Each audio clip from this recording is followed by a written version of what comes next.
اچھی نسبت بندے کو اچھا فائدہ دیتی ہے، بری نسبت بندے کو برا فائدہ دیتی ہے، برائی میں مبتلا کر دیتی ہے۔ تو عقل مند بندہ وہی ہے جو اچھوں کی صحبت میں رہے، اچھوں کی سنگت میں رہے، اچھوں کی معیت میں رہے، اچھا بن جاتا ہے۔ ایک مثال دیتا ہوں، ایک جگہ سے مٹی اٹھائی جائے، اٹھا کر ایک ہی جگہ سے پانی لیا جائے، پھر اس کو گوندھ دیا جائے، گارا بنا دیا جائے، بڑھا کر ایک ہی سچے کے اندر رکھ کر اس کی اینٹ بنائی جائے، اور پھر کئی اینٹیں بنائے۔ اینٹیں بنا کر آپ دیکھتے ہیں بٹھے والے یہی کرتے ہیں،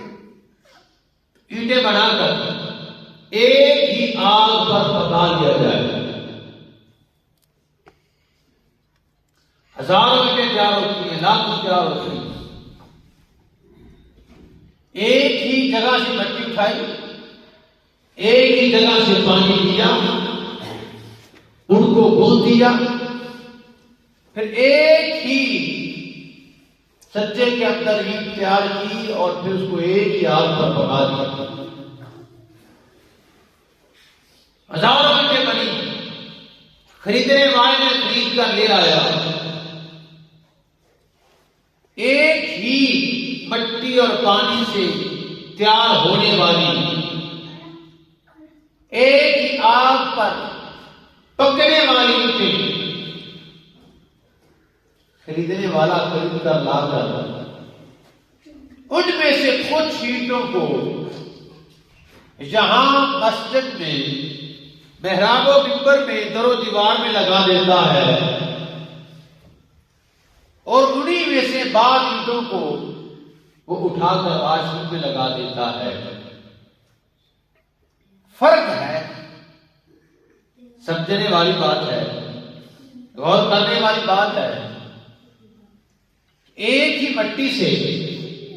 اور ایک ہی پانی سے تیار ہونے والی، ایک ہی آگ پر پکنے والی، جو سلسلہ جاری ہوتا کئی ہزاروں اینٹیں بنتی، ان میں سے اٹھا کر بعض کو مسجد میں لگا دیتے ہیں، بعض کو واش روم میں لگا دیتے ہیں، لیکن مسجد میں لگنے والی اینٹوں کو ہم چوم لیتے ہیں، وہاں والی اینٹوں سے ہم نفرت کرتے ہیں۔ وجہ کیا ہے؟ وجہ یہی ہے، اگر جو ایک ہی مٹی اور پانی سے سب تیار ہوئی، ایک آگ سے پک گئی، ان میں سے بعض اینٹوں کی نسبت اچھی جگہ سے ہو گئی،